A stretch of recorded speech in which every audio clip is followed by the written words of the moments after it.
दोस्तों नमस्कार। दोस्तों जब आप क्रिप्टो में काम करते हैं और उसमें ट्रेडिंग करते हैं तो दो चीज़ों का बहुत ख्याल रखते हैं। एक तो उसका टीए टेक्निकल एनालिसिस और दूसरा एफए मतलब फंडामेंटल एनालिसिस। फंडामेंटल एनालिसिस जो है वो क्रिप्टो में बहुत ज़्यादा काम करता है। मैं आपको क्लियर कर दूं, जितना काम टेक्निकल एनालिसिस काम नहीं करता। आप ये प्रैक्टिकल में भी चेक कर सकते हैं कि फंडामेंटल एनालिसिस जो है वो बहुत काम करता है। अगर किसी कॉइन की अच्छी न्यूज़ आ रही है, अच्छे जो डेवलपर अच्छी चीज़ें लेकर आ रहे हैं और क्या क्या देशों में चल रहा है, ये सारी चीज़ें जो है वो बहुत ज़्यादा इंपैक्ट डालती हैं क्रिप्टो के प्राइस के ऊपर। क्रिप्टो आगे कितना बढ़ेगा, कितना नीचे गिरेगा, ये सारी चीज़ें इस पर डिपेंड करती हैं। दोस्तों अब मैं बात करता हूं कि क्या क्या खबरें आ रही हैं, क्या क्या फंडामेंटल एनालिसिस आप कर सकते हैं। बहुत ज़रूरी खबरें जो आ रही हैं वो मैं आपको लेकर आया हूं, जिसमें कॉइनबेस की बहुत खास खबर है, ब्लॉकफाई की बहुत खास खबर है, आरबीआई की तरफ से क्या न्यूज़ आ रही है, कुकॉइन की तरफ से क्या खास खबर आ रही है, और दूसरा ब्राजील ने क्या स्टेप उठाया है क्रिप्टो को लेकर, वो मैं आपको आज बताने जा रहा हूं बहुत शॉर्ट में। जल्दी से इस वीडियो को देखिएगा। मेरा नाम है आर के गुप्ता और आप देख रहे हैं मेरा अर्न विद आर के यूट्यूब चैनल। दोस्तों अगर आपने मेरा चैनल सब्सक्राइब नहीं किया है तो सब्सक्राइब जरूर कर लीजिएगा, क्योंकि घंटी का बटन भी दबा लीजिए जिससे आपको नोटिफिकेशन जो है वो टाइम से मिलती रहे। और आप इसको लाइक भी कर सकते हैं अगर ये आपको वीडियो पसंद आता है तो। मैं आपको जोर नहीं डालता। तो दोस्तों चलिए जल्दी से शुरू करते हैं आज की इन खास खास खबरों के ऊपर कि जो बिटकॉइन और क्रिप्टो करेंसी के ऊपर इंपैक्ट डाल सकते।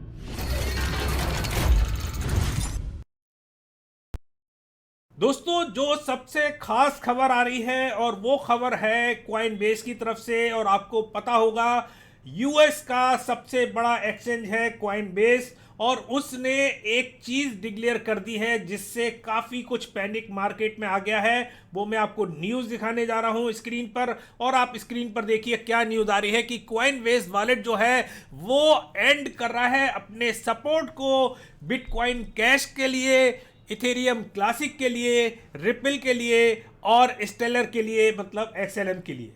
दोस्तों ये जो खबर है ये काफ़ी तूफानी है, काफ़ी धांसू है। जो क्रिप्टो करेंसी में काम कर रहे हैं ये क्यों कर रहे हैं, सबसे पहले आपको ये समझने की कोशिश करनी है कि एक्सचेंज ऐसा क्यों करते हैं। इतने अच्छे अच्छे कॉइन हैं ये, इनको क्यों डिलिस्ट कर रहे हैं।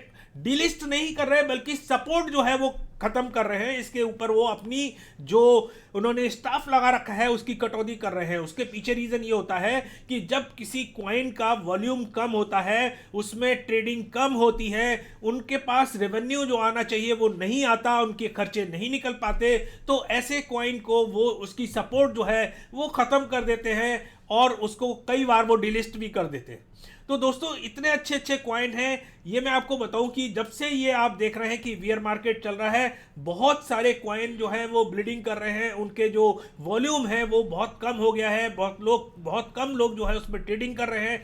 तो ये जो खबर है ये इसलिए बहुत महत्वपूर्ण है। बहुत सारे लोगों के दिमाग में ये सोच जरूर आएगी कि आने वाले टाइम में क्या bitcoin cash, Ethereum classic, ripple, XRP और एक्सएलएम जो है, स्टेलर जो है, उनके प्राइस पर क्या प्रभाव पड़ेगा कॉइन बेस के सपोर्ट को खत्म करने का। तो दोस्तों मैं आपको क्लियर कर दूं कि 100% इंपैक्ट तो पड़ना ही पड़ना है, क्योंकि देखिए ये एक चीज जो है ये बहुत बड़ी एक्सचेंज है।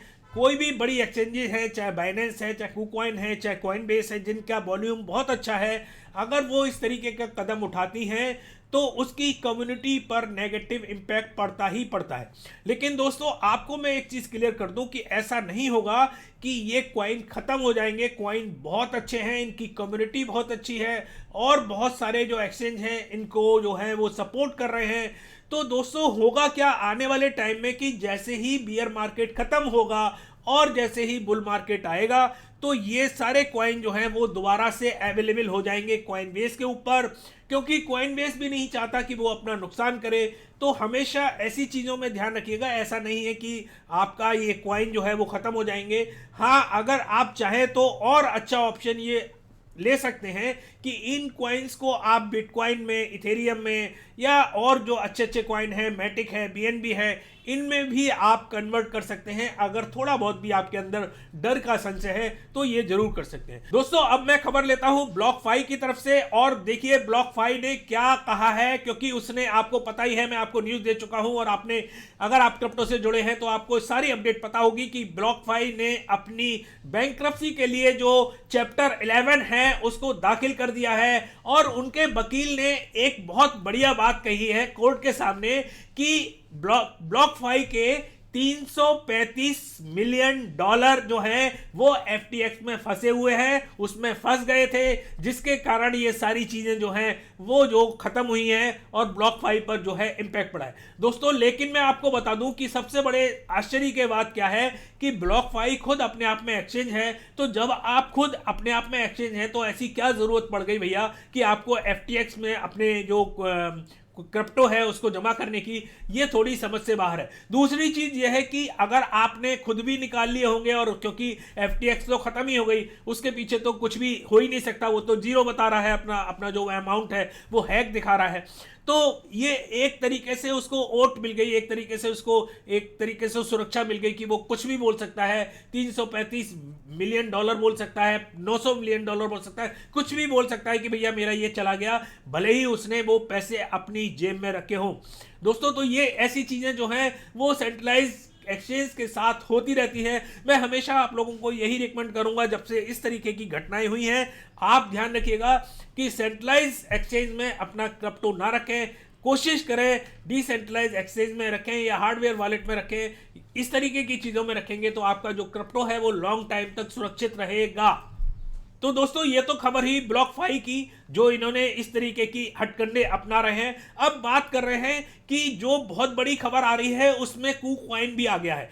KuCoin के बारे में 2 दिन से रूमर चल रहा है कि KuCoin बहुत जल्दी जो है वो अपना बैंकक्रप्ट हो सकता है, बैंकक्रप्टी की फाइल कर सकता है। इसके पीछे रीजन क्या है वो मैं आपको क्लियर कर दूं। KuCoin ने अपना जो APR है वो घोषित किया है, और उसका APR जो देखकर मैं आपको बताऊं कि बहुत लोग जो है ये कयास लगा रहे हैं कि बहुत ही जल्दी ये जो है ये डंप हो जाएगा, मतलब क्रैश हो जाएगा ये एक्सचेंज, क्योंकि इतना APR देना जो है वो किसी के बस की बात नहीं है। मैं आपको यहां स्क्रीन पर दिखा रहा हूं, crypto tutor freak out over KuCoin 300% की ईल्ड दे रहा है बिटकॉइन पर।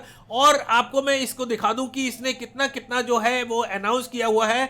यहां देखिए 300% APR जो है बिटकॉइन पर है, 200% APR जो है वो इथेरियम पर है, और यहां देख सकते हैं 100% APR जो है टेथर पर दे रहा है। तो ये जो इतना APR दे रहा है ये एक खतरनाक है। तो मैं आपको बताऊं कि बहुत सारे लोग ये कयास लगा रहे हैं कि आने वाले टाइम में ये एक्सचेंज भी जो है वो खत्म हो सकता है, क्योंकि भैया इतना APR देना जो है वो एक बहुत खतरनाक निशानी है। एक तरीके से बहुत तगड़ा लालच है लोगों को अपनी तरफ खींचने का, लेकिन ये KuCoin के ऊपर उल्टा पड़ गया। लोग बाग जो है वो KuCoin से फंड अपना निकालने में लग गए। लेकिन मैं आपको बताऊं कि इनका जब मैंने वेबसाइट देखी उसमें इन्होंने शो किया हुआ है कि डबल इन्वेस्टिंग करके एक इनका प्रोसेस है, जिसमें अगर आप डबल इन्वेस्टिंग करते हैं तो ये इस APR के थ्रू कुछ कैलकुलेशन करते हैं, जो आपको मैं इनकी वेबसाइट पर जाकर आप देख सकते हैं। और सेम यही चीज़ें जो हैं वो बाइनेंस एक्सचेंज पर भी है। डबल इन्वेस्टिंग में अगर आप वहाँ जाते हैं उनका भी जो APR है 100% 200% जो है वो वहाँ शो कर रहे हैं। तो ऐसा नहीं है कि बाइनेंस भी जो है वो डूबने की तैयारी कर रही है, बाइनेंस भी जो है बैंक्रप्सी हो सकती है, ऐसा नहीं है। और मुझे नहीं लगता कि KuCoin भी जो है वो इस तरीके की कुछ चीज़ें करेगा जिससे बैंक्रप्सी जाए। KuCoin अपना जो रिजर्व है वो भी शो कर चुका है, उसने सारी चीज़ें आपको दिखा रखी हैं। तो थोड़ा सा निश्चिंत रहिए, मुझे नहीं लगता। और आप जरूर मुझे इस बात पर कमेंट करिएगा कि आपको क्या लगता है कि KuCoin का जो उन्होंने APR चूज किया है इतना ज़्यादा, मतलब 300% जो है बिटकॉइन पर दे रहे हैं, तो वो आप जरूर बताइएगा कि ये कितना खतरनाक है और कितना नहीं है। लेकिन पहले इनके जो एक्सचेंज है उस पर जाकर इनका स्टडी जरूर कर लीजिएगा। जो इनका डबल इन्वेस्टिंग है उन्होंने पूरी कैलकुलेशन दे रखी है, जिससे आपको समझने में आसानी रहेगी। दोस्तों अब मैं बात करता हूं RBI की, रिजर्व बैंक ऑफ इंडिया की। और जैसा कि उसने पहले से अनाउंस किया था कि हम जो है बहुत जल्दी डिजिटल करेंसी लेकर आने वाले हैं, सीबीडीसी लेकर आने वाले हैं, और वो दिन नज़दीक आ गया। 1 दिसंबर को ये लोग अपना लॉन्च कर रहे हैं, अपना जो देख रहे हैं, अपना प्रैक्टिकल कर रहे हैं सीबीडीसी का। और इन्होंने, मैं आपको न्यूज़ पर दिखा देता हूं कि क्या न्यूज़ आ रही है, थोड़ा सा आप भी इस पर नज़र डाल लीजिएगा। ये इनकी खबर आ रही है, 1 दिसंबर को ये लोग, इन्होंने कुछ करीबन 6 बैंक को चूज किया है इसके लिए पार्टिसिपेट करने के लिए सीबीडीसी को। स्टेट बैंक ऑफ इंडिया है, आईसीआईसी बैंक है, यस बैंक है, आईडीएफसी है, और बैंक ऑफ बड़ौदा है, यूनियन बैंक, एचडीएफसी बैंक है, कोटक महिंद्रा बैंक है। ये इन सारी बैंकों को इन्होंने शॉर्टलिस्ट किया है और इस पर जो है अपना फर्स्ट फेज जो है उसको ये जारी कर रहे हैं, इसको बिगिन कर रहे हैं और देख रहे हैं कि क्या इम्पैक्ट पड़ता है लोगों पर। दोस्तों, मैं आपको बताऊं कि ये जो उन्होंने सीबीडीसी निकाला है, मैं पहले से भी कहता आया हूं और आप लोगों की राय भी मैं जानना चाहूंगा कि आप हमें जरूर दें। ये सीबीडीसी जो है वो क्रिप्टो को किसी भी तरीके से परास्त नहीं कर सकता, हरा नहीं सकता। बिटकॉइन एक बिल्कुल अलग चीज है और ये सीबीडीसी अलग चीज है। सीबीडीसी जो है वो चलती जो है ब्लॉकचेन पर है, ब्लॉकचेन को यूज करके इन्होंने सीबीडीसी बनाई है, उसकी जो अच्छी चीजें हैं ब्लॉकचेन की उनको यूज करके। लेकिन हमेशा ध्यान रखिएगा कि क्रिप्टो करेंसी जो है वो लोगों के बीच में P2P जो है वो काम करती है, उसके ऊपर कोई भी अनुबंध नहीं होता किसी भी बैंक का, किसी भी गवर्नमेंट का। लेकिन जो क्रिप्टो करेंसी है वो लोग उसको सपोर्ट करते हैं और लोग उसको आगे बढ़ाते हैं। तो हमेशा ध्यान रखिए, सीबीडीसी जो है वो कभी भी मुकाबला नहीं कर सकती बिटकॉइन का और क्रिप्टो करेंसी का। दोस्तों, अब जो खबर आ रही है वो बहुत धांसू है और वो खबर आ रही है ब्राजील की तरफ से। मैं आपको स्क्रीन पर लेकर चल रहा हूं और आपको दिखाऊंगा वो खबर। देखिए, यहां लिखा है कि ब्राजील ने लीगलाइज कर दिया है क्रिप्टो को as a method of payment. मतलब आप क्रिप्टो को यूज कर सकते हैं किसी भी चीज को खरीदने के लिए, किसी भी पेमेंट को आप करने के लिए। अगर गवर्नमेंट इस चीज को कर रही है, मतलब आप टैक्स भी दे सकते हैं, गवर्नमेंट का कुछ पैसा देना है वो भी क्रिप्टो करेंसी में दे सकते हैं।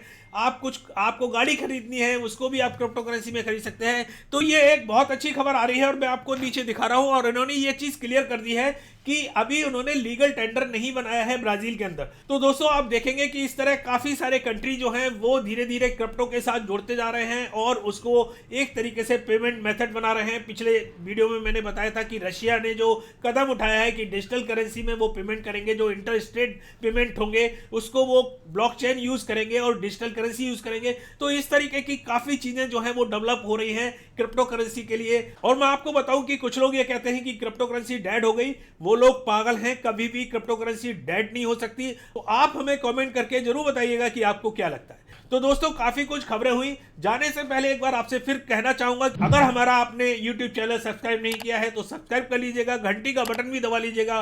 और अगर आपने हमारा टेलीग्राम ज्वाइन नहीं किया है तो टेलीग्राम भी ज्वाइन कर सकते हैं, उसमें भी हम आपको हमेशा अपडेट देते रहते हैं।